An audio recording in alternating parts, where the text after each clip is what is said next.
Hello बच्चों। पिछले videos में मैंने चैप्टर इलेक्ट्रिसिटी क्लास 10 साइंस की एनसीईआरटी एक्सरसाइज के क्वेश्चंस 1 से लेकर 6 तक एक्सप्लेन किए। इस वीडियो में मैं क्वेश्चन नंबर 7 को एक्सप्लेन करने वाला हूं, जो कि ओम्स लॉ से रिलेटेड ग्राफ पर बेस्ड है। तो यहाँ पर ओम्स लॉ के बारे में आपको पता है कि जब भी किसी कंडक्टर या रेजिस्टर के अक्रॉस वोल्टेज अप्लाई किया जाता है, यानी इलेक्ट्रिक पोटेंशियल अप्लाई किया जाता है, और इलेक्ट्रिक पोटेंशियल और वोल्टेज दोनों एक ही चीज़ हैं, यानी कि दोनों सिनोनिम हैं। तो आप चाहे वोल्टेज कह दें या इलेक्ट्रिक पोटेंशियल कह दें। तो ओम्स लॉ ये बताता है कि अलग अलग वोल्टेज पर जो रेजिस्टर या कंडक्टर में जो करंट फ्लो होगा, तो उस वोल्टेज और उस करंट का रेशियो हमेशा कांस्टेंट बना रहेगा। लेकिन शर्त यह है कि उस रेजिस्टर या कंडक्टर का टेम्परेचर चेंज नहीं होना चाहिए। तो ये जो कांस्टेंट है वो एक्चुअली में रेजिस्टेंस होता है उस कंडक्टर या रेजिस्टर का। तो हमें यहां पर जो है क्वेश्चन में जो है अलग अलग वोल्टेज पर करंट दिए गए हैं।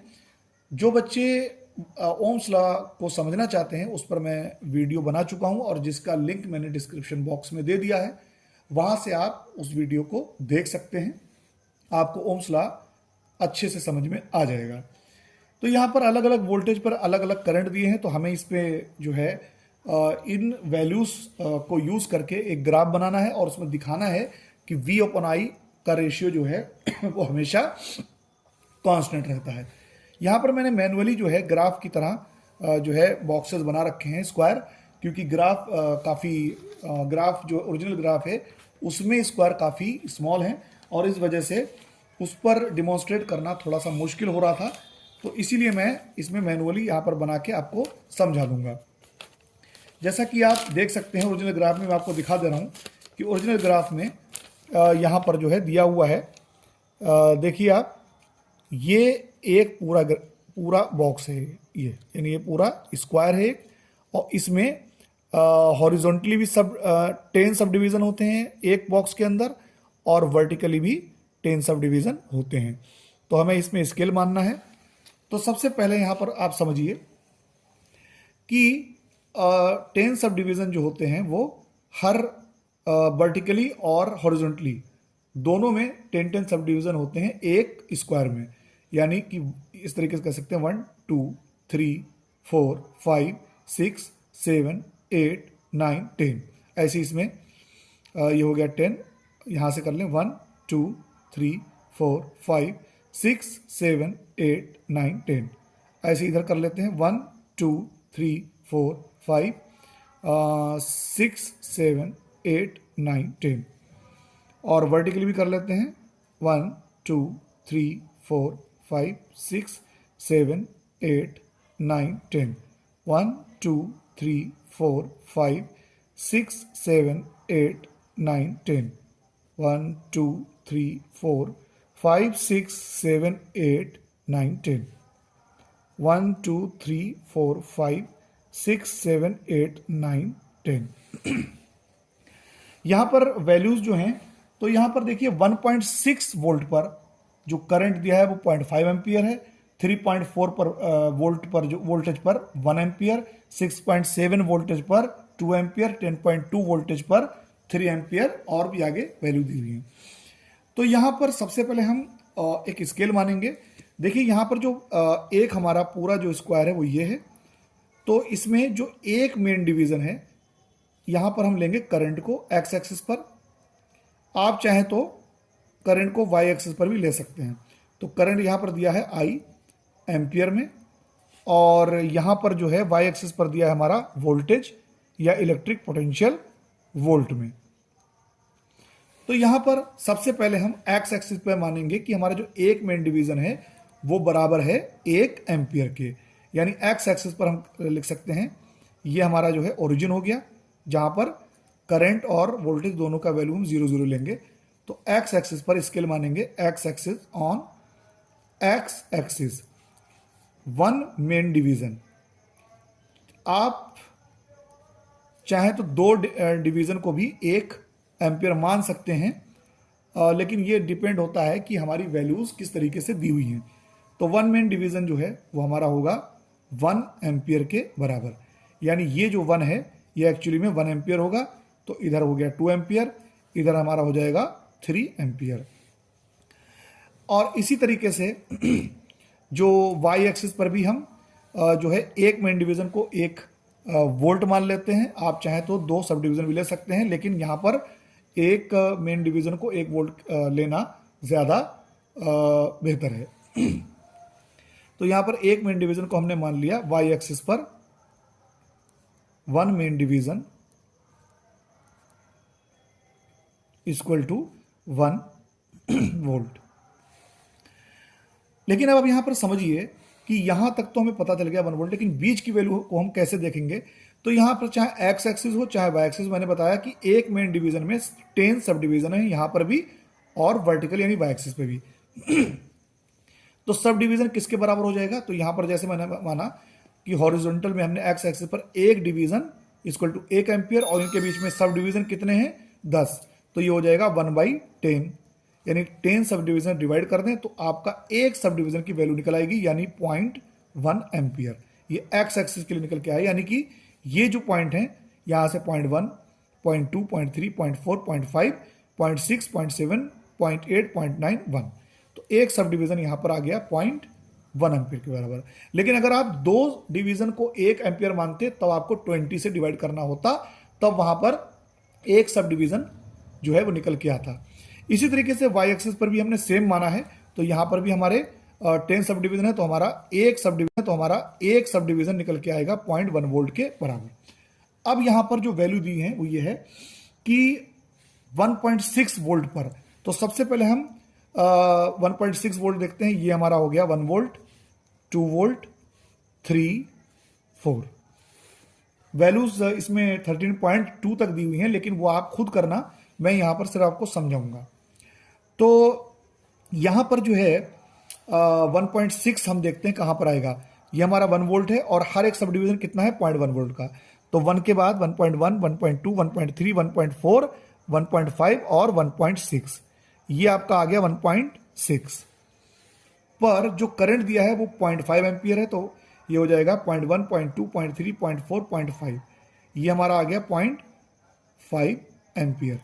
अब यहां पर हम देखेंगे कि हमारा जो ग्राफ पर कोऑर्डिनेट कहां पर आ रहा है, तो यहां पर जब आप जाएंगे तो इस 1.6 वोल्ट पर 1.6 वोल्ट से आप एक्स एक्सिस के पैरेलल चलेंगे तो यहां पर एक पॉइंट आएगा, और फिर 0.5 एम्पियर से हम वाई एक्सिस के पैरेलल चलेंगे इस तरीके से, तो ये हमारा एक पॉइंट मिला, इसको हमने पॉइंट को मान लिया ए।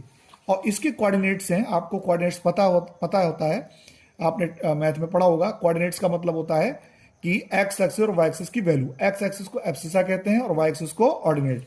तो यहां पर अगर हम ए के कोऑर्डिनेट दिखाएं तो ये हमारा आएगा 0.5 एम्पियर, 1.6 वोल्ट, ये हमारा आ जाएगा। तो यानी कि 1.6 वोल्ट पर करंट 0.5 एम्पियर है। अब हमारा जो दूसरी वैल्यू है वो है 3.4 वोल्ट पर, तो देखिए 3.4 वोल्ट, 3.1, 0.2, 0.3, 0.4, यानी यहां से ये 3.4 वोल्ट है और उस पर जो करंट दिया है वो 1 एम्पियर है, तो जाहिर सी बात है ये आपका 1 एम्पियर है। तो यहां से 3.4 वोल्ट से हॉरिजॉन्टल चलेंगे ये पॉइंट, और यहां से वर्टिकल चलेंगे तो हमारा ये एक पॉइंट मिल रहा है, इसको हमने मान लिया बी। इसका मतलब है 3.4 वोल्ट पर जो करंट है हमारा वो है 1 एम्पियर। ऐसे ही तीसरा एक पॉइंट और दिया 6.7 वोल्ट पर, तो 6.7 ऐसे ही जो है 4 के बाद 5, 6 और 6.7 पर कहीं पर पॉइंट मिलेगा। यहां पर कहीं पर जाके हमने मान लिया यहां पर कहीं पर एक पॉइंट है, ये इसको मान लिया। अब इन सभी पॉइंट्स को अगर आप जब ओरिजिनल ग्राफ पेपर पर आप करेंगे तो बड़ी आसानी से निकाल लेंगे। इन सभी पॉइंट्स को जब हम कनेक्ट करेंगे तो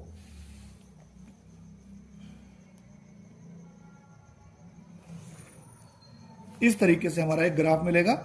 तो यहां पर ओ ए बी और ये सी है हमारा। सी जो है बी के जो कोऑर्डिनेट्स हैं वो हमारे हैं 3.4, 1, 3.4, सॉरी 1,3.4, बी के जो है 1,3.4, 1 जो है वो करंट है, 3.4 वोल्टेज। ऐसे ही जो सी पॉइंट है इसका हमारा जो है दिया हुआ है वो है हमारा 2 एम्पियर दिया है 6.7 पर। तो ये यहाँ पर कहीं पर होना चाहिए था, फिलहाल मैं यहीं पर आपको दिखा दे रहा हूँ जिस तरफ समझाना है आपको। तो यहाँ पर है इसके सी के कोऑर्डिनेट जो हैं वो हैं 2,6.7। इसका मतलब है कि 6.7 वोल्ट पर करंट जो है वो 2 एम्पियर है। अब यहाँ पर जो इसका ग्राफ निकल के आएगा वो ग्राफ होगा स्ट्रेट लाइन। सबसे पहली बात, स्ट्रेट लाइन निकल के आएगा ये। दूसरी बात है कि अब हमें यहाँ पर निकालना रेजिस्टेंस।